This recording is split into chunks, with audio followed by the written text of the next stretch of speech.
nice to be here, and I just wrote a book that will come out on December 16th called Age Like a Girl. And what I'm going to be doing today is teaching from that book. So you are getting it fresh off the presses before it's even in people's hands. And I really want to spend some time today explaining the neurological changes that are happening to women as they go through menopause and why it is the best thing that ever happened to us, this menopause thing. So let me just back up a moment, because I always feel like I'm not speaking up here just as Mindy. I actually feel like I have been blessed to have a very intimate eye on what the culture is talking about. And I think we all can agree that menopause is having a bit of a moment right now. Anybody asleep to that? The menopausal women are speaking out. They are starting movements online. They don't want to be treated, marginalized anymore. They don't want to be given antidepressants anymore. They want somebody who can facilitate this incredible process they're going through, where the whole system in their body shuts down. So a little bit of a background on me. I was in practice for 30 years. I had a family practice down in San Jose, and I started to see a trend of women coming into my clinic that would walk in the door and they would say, they'd list off like 5 different symptoms that wouldn't go away. They would talk about how amazing their life was. They're like, my husband's amazing, my kids are amazing, but I can't sleep, I'm gaining weight, I'm depressed, I'm anxious, and I'm sweating all the time. And I don't know what's going on with me, but that became, about 10 years ago, this common theme in all these women that came into my clinic. So I started to dive in to try to understand what was happening in the 40s to women as hormones were shifting. I also happened to be going through my own menopause experience, having my own sort of understanding of, am I going to have to go on HRT? Shouldn't I go on HRT? What is HRT? Is it safe? And then I came up with a statistic that motivated the hell out of me. And it was that between 45 and 55 is the most common time for a woman to commit suicide. Let that sink in for a moment. This is not a teenager that just didn't figure life out yet. This is a mom, this is a grandma, this is a community leader. What is making these women kill themselves? That was the first statistic I found. The second statistic I found was that 70% of divorces that happen after 50 are initiated by women. And I'm not trying to keep everybody married, but I want to say, for the men in the group, your ears should be perking up. Because with those two pieces together, what I started to see was there was this massive change, neurological change, that was happening not just to me, not just to my patients, but happening to so many women. Now, at the time, I was teaching fasting and eating and exercise. I was teaching cycling women how to look at their menstrual cycle and apply their lifestyle. I wrote a little book called Fast Like a Girl. Anybody read it? I'm very proud of that book. She has gone out into the world and been in over 1 million people's hands, which is just really beautiful. And I think is really a testament to how thirsty women are for this kind of knowledge. But it was the post-menopausal woman that came to me through messages, through interviews, over and over and over again, saying, what about us? We keep getting forgotten in the health conversation. So for about the last 3 years, I've been trying to answer the question of what's the purpose of menopause? There is nothing the body does by mistake. Why would it shut down a whole organ system and then leave us alive for 40% of our life? It must be preparing us for something. We are the longest living species on the planet. We live the longest post-reproductive compared to any other species on the planet. So I wanted to answer that question.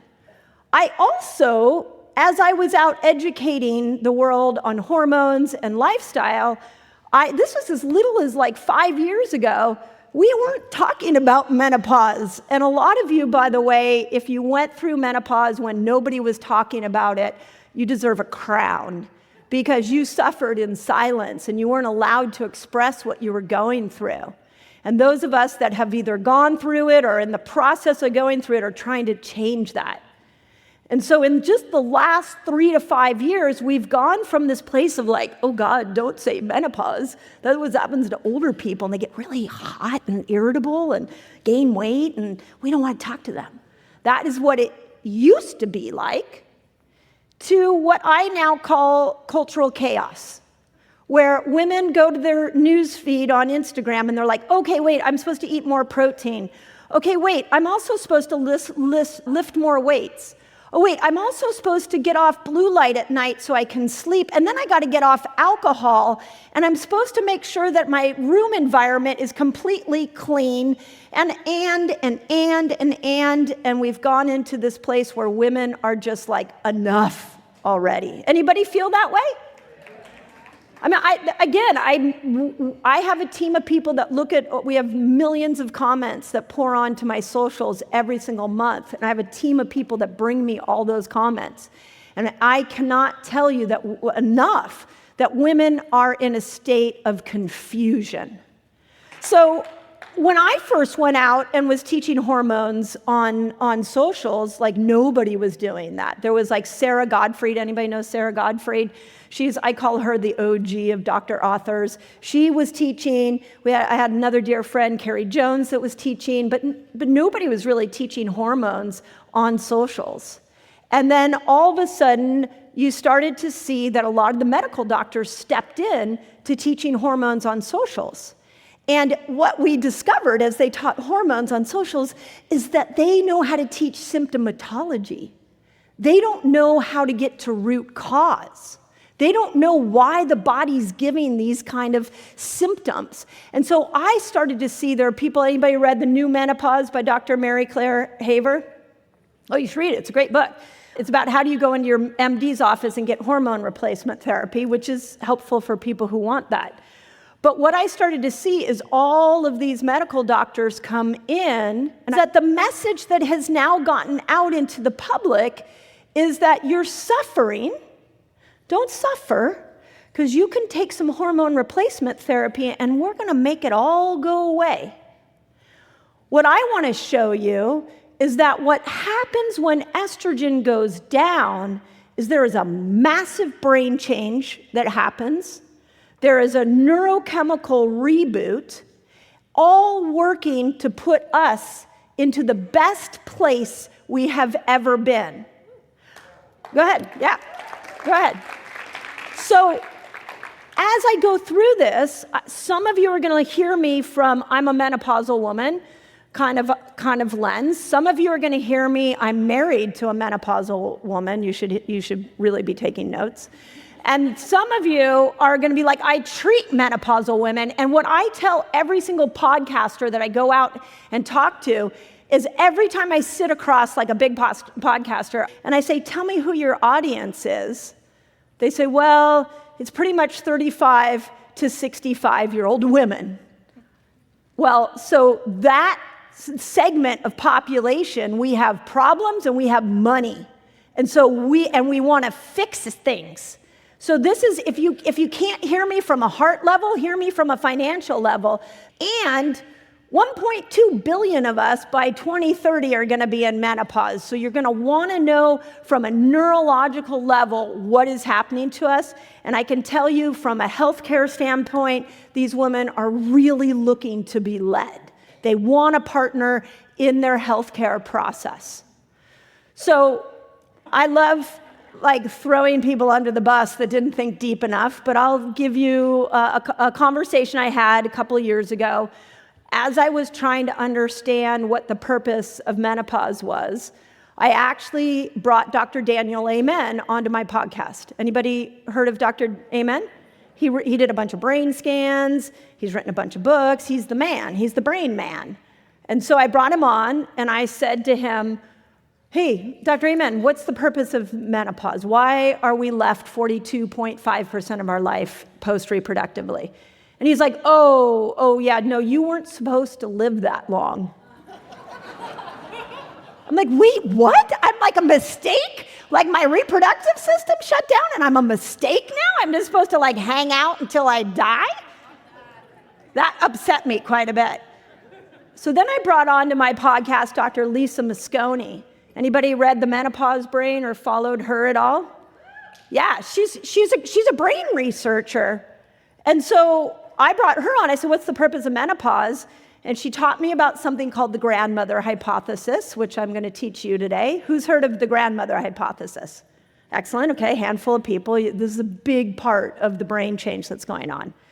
And so she started to explain to me that there are 3 times in a woman's life where her brain reorganizes itself.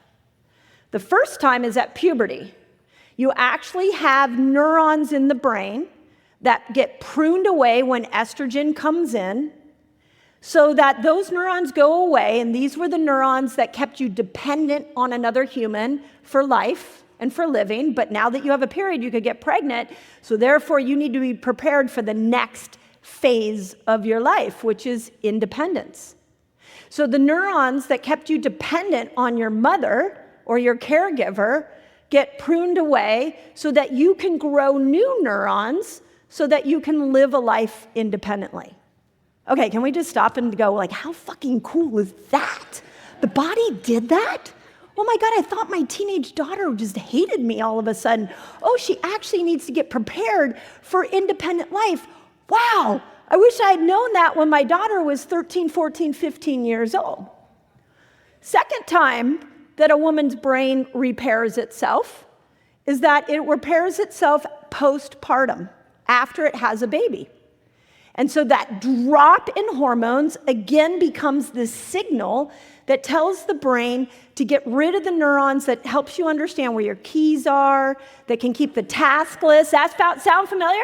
The task list in your mind, so that you're like, I got to do those 5 things, and then all of a sudden you can't remember even one of them. Anybody ever go through that when they were pregnant? But the drop in hormones purposely does that because you can't use your brain energy for task lists. You need to create new neurons in your brain because your baby doesn't talk. So therefore, you need to have an intuitive sense on how to read your baby's cues. So the intelligence of the body actually got rid of the neurons that you didn't need for the job of being a mother. What? This brain researcher is teaching me this on Zoom. I'm like, what? That we are so well designed.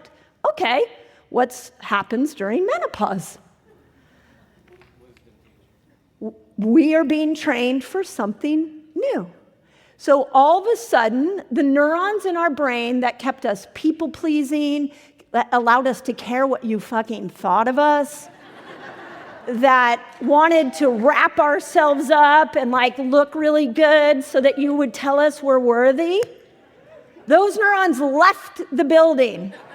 They are not there. And okay, where are my perimenopause and menopausal women? Is that not right?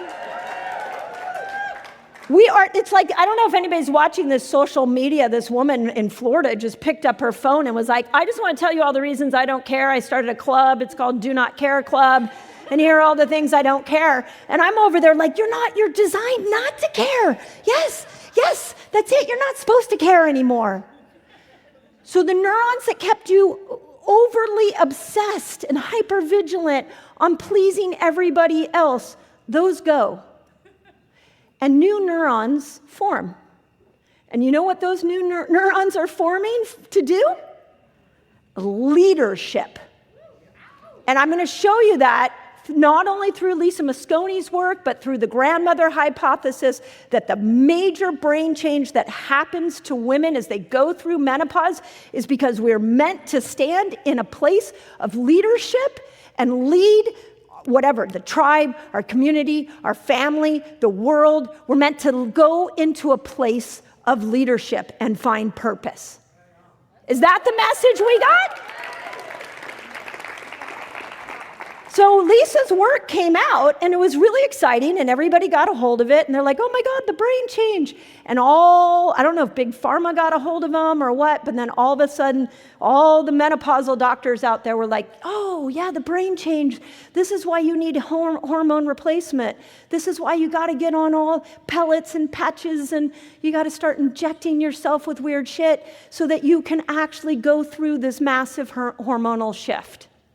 And the reason that I bring this up before I dive into all the explanation of what's happening to us is because this is where we sit right now, and I'm really mad about it. I'm really mad about it.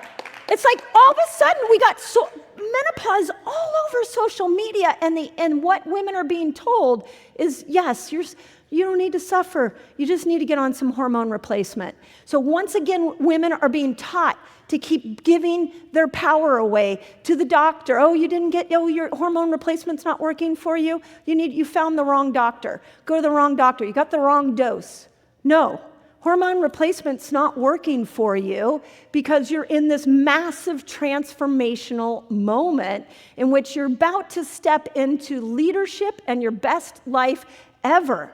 So you're not meant to go through this process completely easy breezy. You're meant to start to shed parts of you that no longer work for you, and so that you can go into a new identity with a new purpose. That's what happened back in the primal days, and that's what needs to start happening now.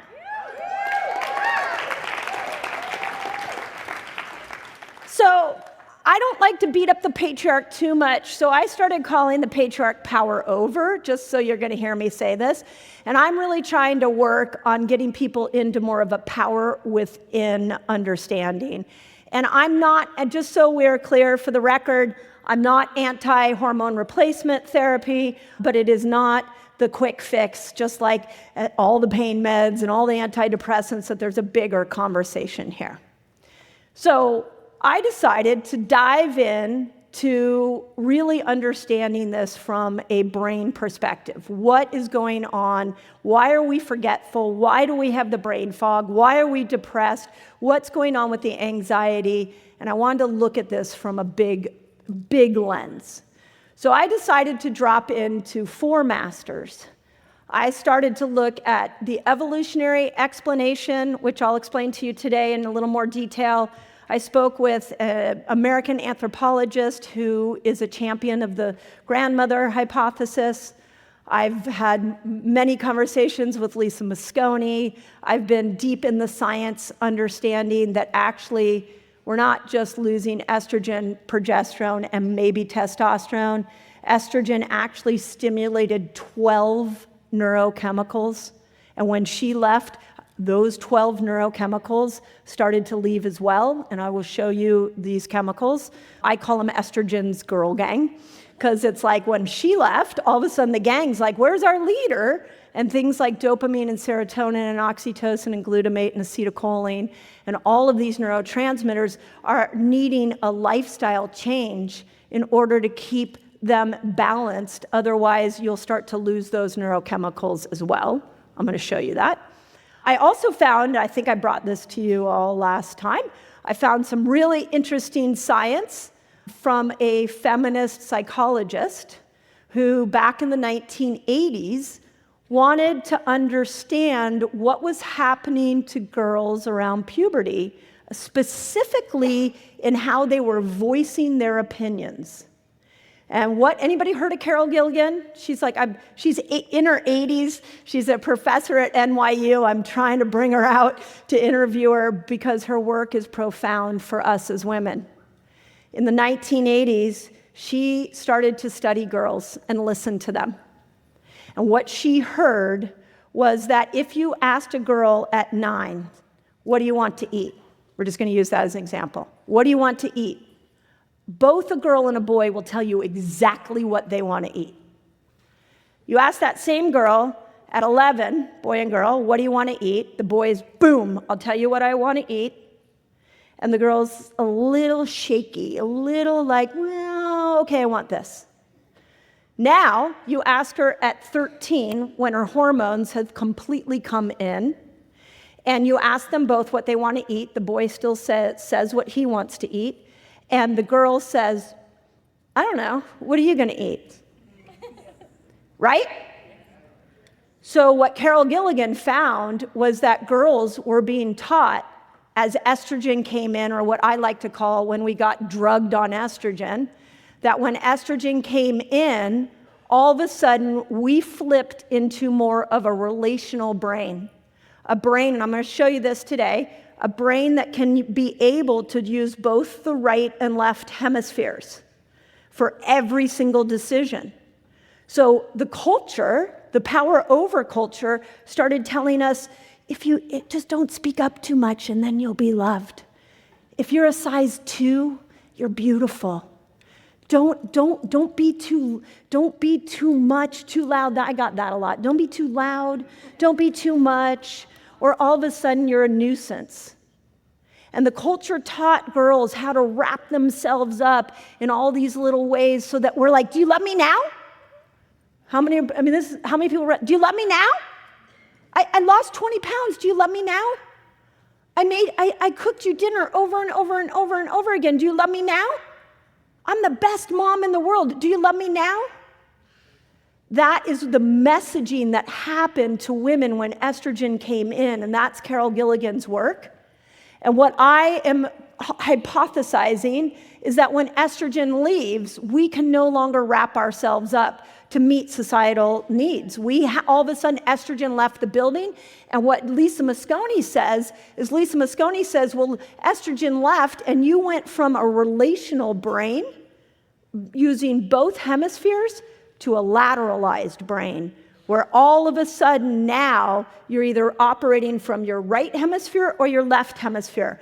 You can do it, and I'm going to show you this because it's really pretty powerful. You can actually give us a task when we're in those post-menopausal years, and we can focus on that. We can be totally into that task. And then you could sit on the couch with a girlfriend for 5 hours and go deep into communication and connection. We can move from right to left without using both sides of our brain. And so all of a sudden, the rules society had for us completely change because our brain changed, and we can no longer bring both hemispheres into every bit of communication with the world. We'll go deeper into that. But Carol's work is really important because we start to see this societal lens that women have been trained to behave in a certain way. And menopause, we can't do that anymore. And then anybody know Clarissa Pinkola Estes? You can't write a book on aging women without referring to her. So I wanted to look at a more mystical approach, and I'll show you a little bit of what she believes is happening as we go through menopause. Okay.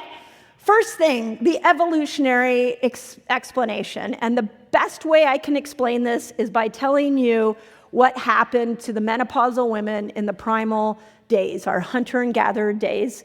We have examples. Kristen Hawkes, who's the big champion of this, she actually went and lived with a Tanzania tribe, or the Hadza tribe in Tanzania, and observed these grandmothers.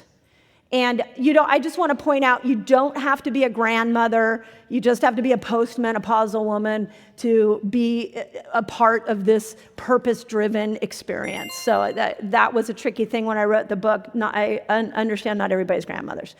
But what this hypothesis says is that what happened in the primal days when a woman stopped her period is she got moved to a different position in the clan.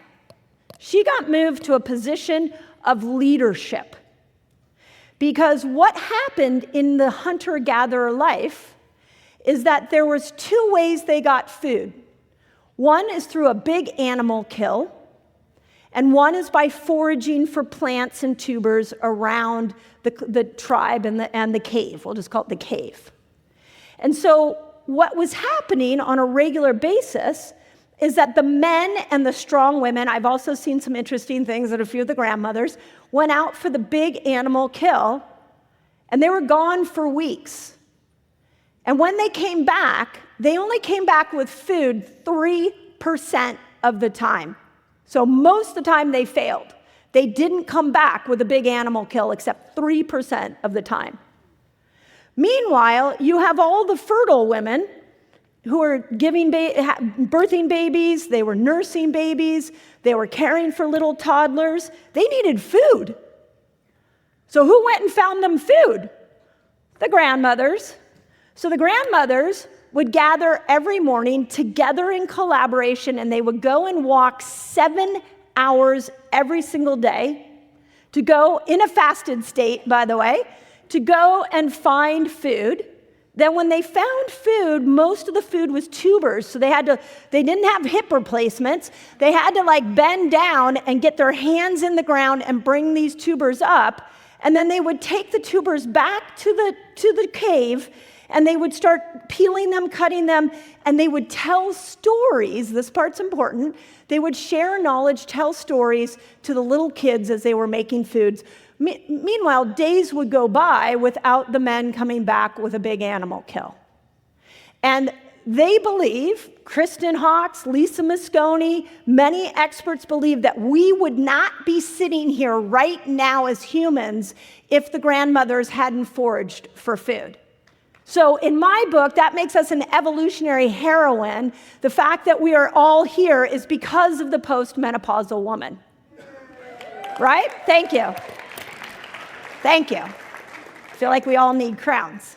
The other thing that they believe is because the grandmother would share knowledge to the kids, that the brains of these kids grew, and they believe that our expression of language that came out of those days and the growth of the brain, one of the contributing factors was because the grandmothers told stories to the little kids, which helped form new neuronal pathways and grew these little kids' brains.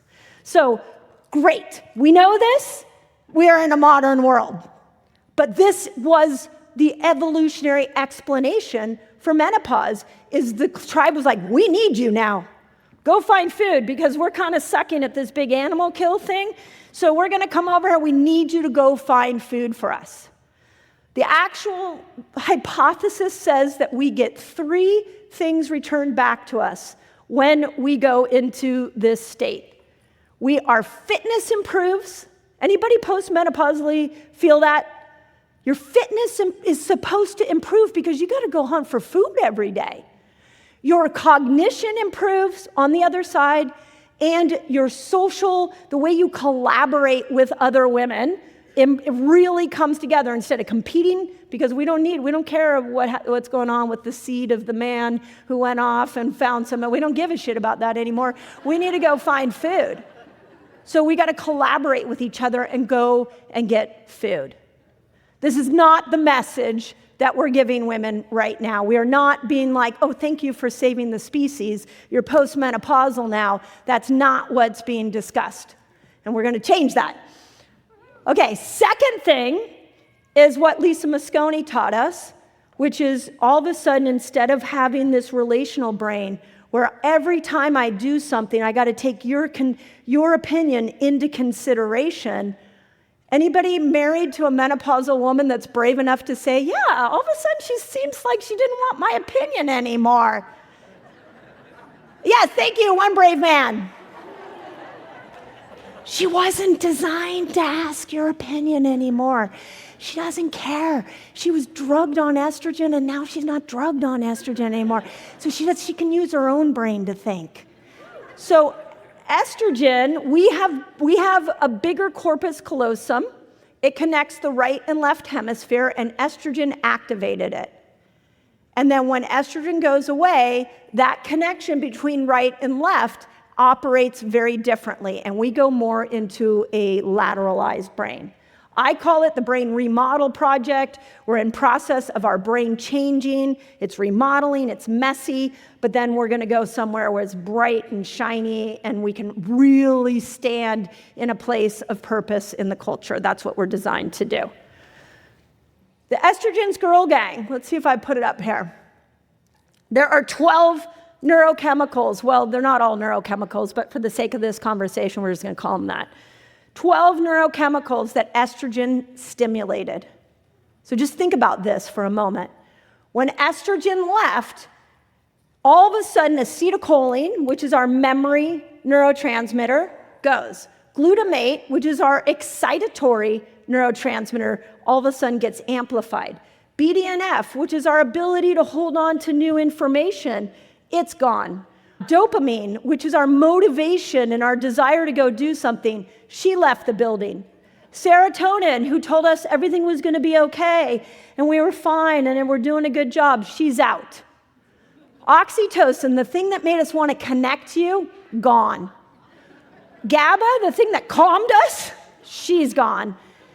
Melatonin, gone. Estrogen controlled our whole circadian rhythm, and all of a sudden she's gone. You actually have the estrogen receptor sites in the part of the brain that actually keeps the inner biological clock. So any menopausal women that wake up at 2 in the morning and they're like, I could run a marathon, why the heck does my body think that it's like 10 in the morning? It's because that internal clock got so messed up with estrogen gone because your pineal gland doesn't know when to secrete melatonin. And then something that I wish I had known in practice, which is she stimulated collagen and creatine, which is why that if you're dealing with women who are in this age group that have pain and those injuries are not going away, it's because she doesn't have as much collagen, you can't just see it on her face, you see it in the joints, and she doesn't have as much creatine, and that's what supports brain function and supports muscle function. So this is really important because what I'm going to show you here in a moment is how we can use lifestyle to bring this back. This is not hard. The grandmothers in the hunter-gatherer days didn't have phones. They weren't wearing Oura rings to tell them what kind of sleep they got. They weren't counting calories. They didn't have a scale. They used their lifestyle to bring these things back. So when a woman comes in and she says, I'm so sorry I missed my appointment. I totally forgot what time it is. Your brain should be like, oh, okay, acetylcholine. She's low in acetylcholine. How can we help bring that back? Or the woman, like the women in my practice that came in and they're like, I don't know, on paper my life looks good, but I'm so depressed. Oh, she lost dopamine. Or the couple, the family that you're working with, and all of a sudden they start to feel less connected. They've maybe been married for 25, 30 years, and all of a sudden there becomes this disconnect. Yeah, because she doesn't have as much oxytocin. We got to find new ways to bring oxytocin back. So the part of the conversation that's not being had on menopause is that it's not just a loss of estrogen and progesterone and maybe testosterone, it's all of this. And we can bring this all back through lifestyle. Yes, yeah, you go ahead. I mean, it's I'm a 55-year-old woman, and what I use every day, I'm like, okay, I'm feeling a little blue. I got to go get some dopamine. What can I do? I'm feeling really disconnected. I need to figure out how to go get oxytocin because I know these neurochemicals now, and I know the power of my lifestyle, and I know that these neurochemicals are inside of me. I don't need an exogenous thing to take to make it. I can make it myself. Right? And this is what you can do once you understand this. So we already know Carol Gilligan. I really want to say that a lot of women, one of my favorite things that I heard this summer, and I freaked out, and like at 11 o'clock at night, messaged my agent who was on the East Coast. I'm like, oh my God, did you see this in the New York Times? And this is not a political statement, but Michelle Obama, anybody heard her on Work in Progress? She got so much flack because she didn't go to Jimmy Carter's memorial and she didn't go to some inaugural events, and everybody thought she was leaving Barack. So she goes on this podcast called Work in Progress. You can go listen to it. And she's like, I'm a 61-year-old woman. I'm a grown-ass woman is literally what she said. I've given my whole life over as First Lady. I am finally doing what I want to do. And when I look at my schedule, I will fill it up with what I want first. Anybody else had that experience? There's the grandmother hypothesis. That's what she's standing in a position of power where she's giving back to herself and she's leading as example. She went on to actually say that one of the reasons that she was standing in this new place of independence and power and she was not leaving Barack was that she wanted to model that for her girls. Yeah, I mean, that's the purpose of the grandmother hypothesis. So we have example after example. You have Pamela Anderson that's like, I don't really want to put makeup on anymore. I'm done, y'all. So we have Jane Fonda that's like, really, the only person I want to hang out with is my girlfriends. I'm tired of trying to find connection in my marriages. You have story after story after story. Once you start to see the pattern, you start to see all these women that are standing into these new identities. And that is the purpose of menopause, is to stand into this new identity. Clarissa Pinkola Estes, Women Who Run with the Wolves, wrote a book called The Power of the Crone. Really good book. Crone means crown, by the way.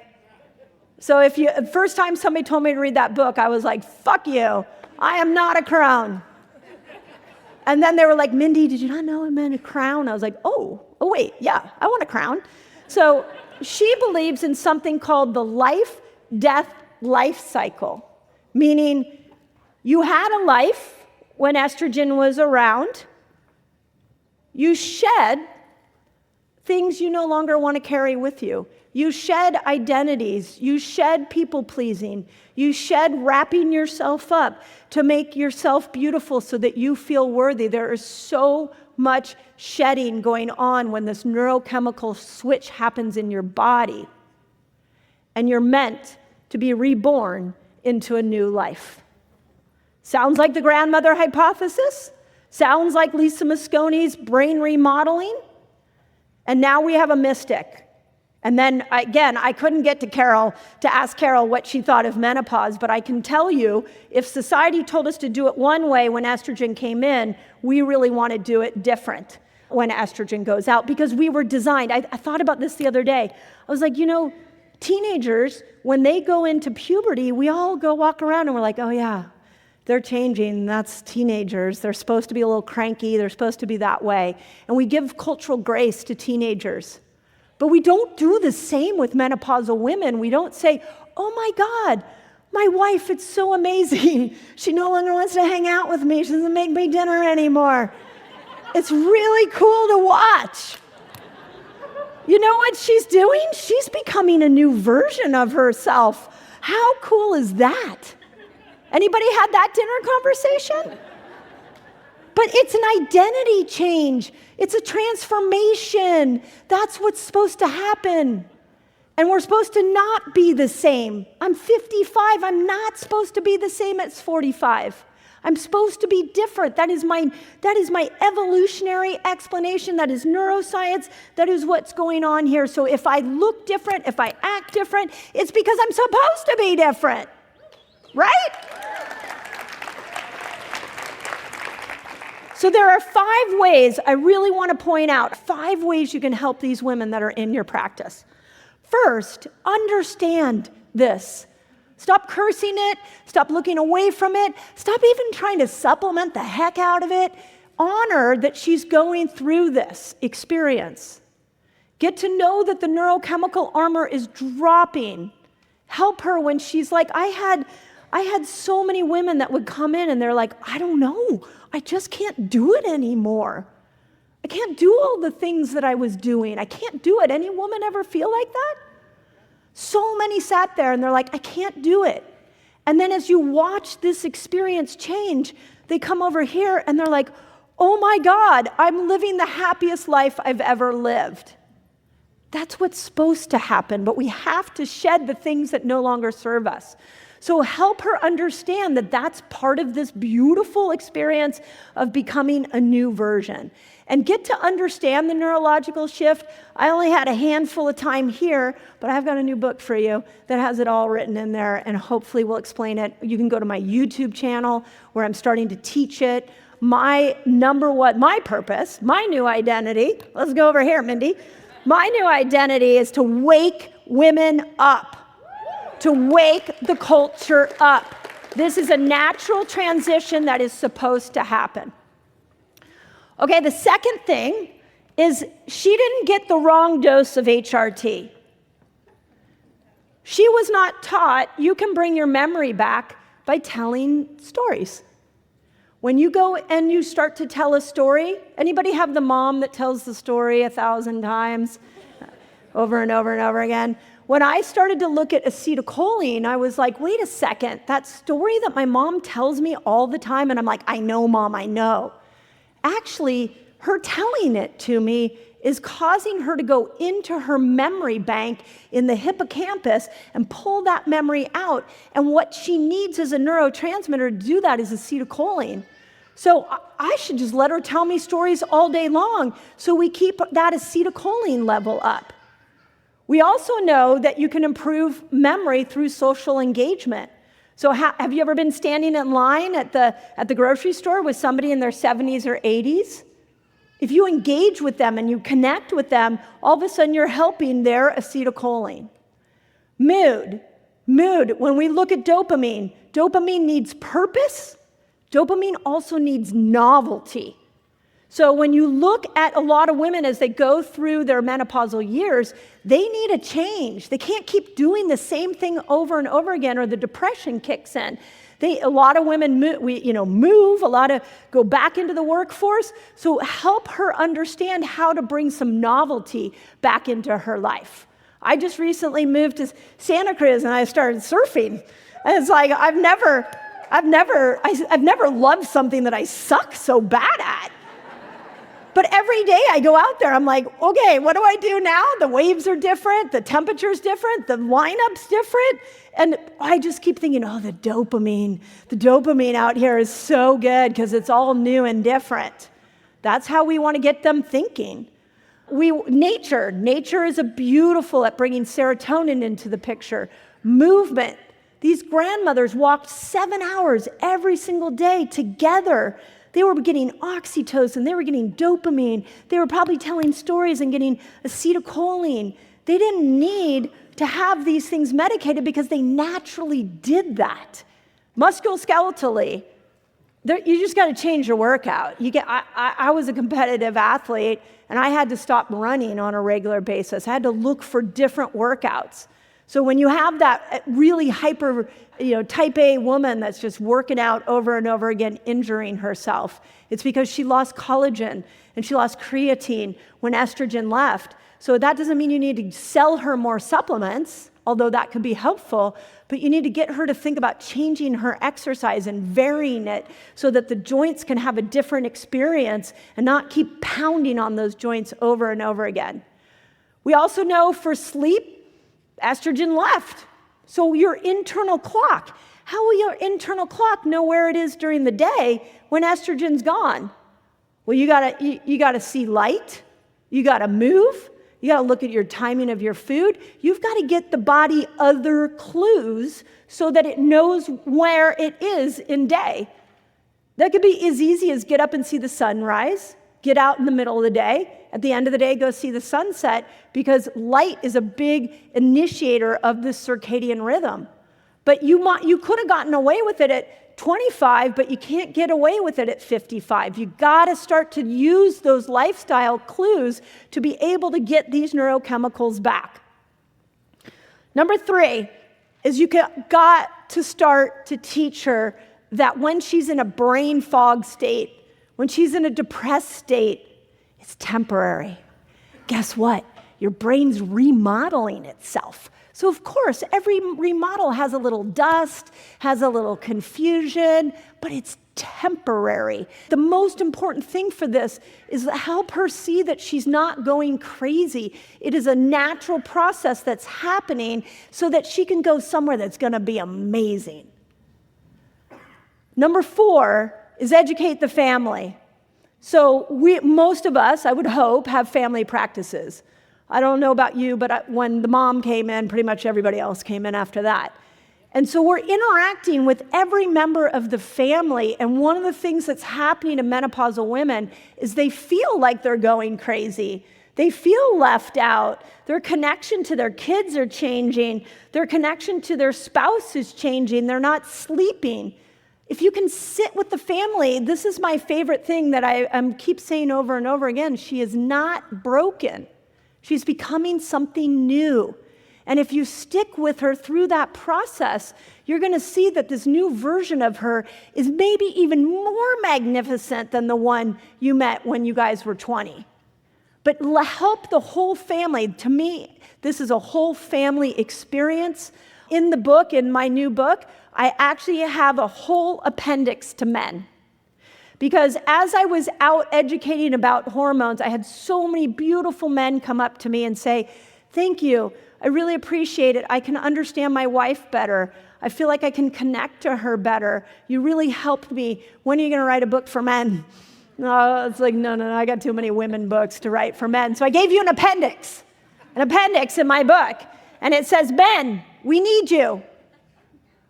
We need you. We need you to walk this with us. We don't need you to ridicule us. We don't need you to tell us how great we were at 20 years old. We're not 20 anymore. That's when we were drugged on estrogen and we cared what the culture thought of us. We don't care anymore. We're becoming something new. And we're emerging. Ask questions like, who are you becoming? What did you like that you don't like anymore? What are the new things that you're finding?" These kind of conversations start to invite her into this natural process that is happening whether she wants it or not. She is changing. And so if you ask questions about what that change looks like and how you can support it, we're going to end this divorce rate. We're going to end the suicide rate once the whole culture understands what is going on and how we can all be facilitators in it. Thank you.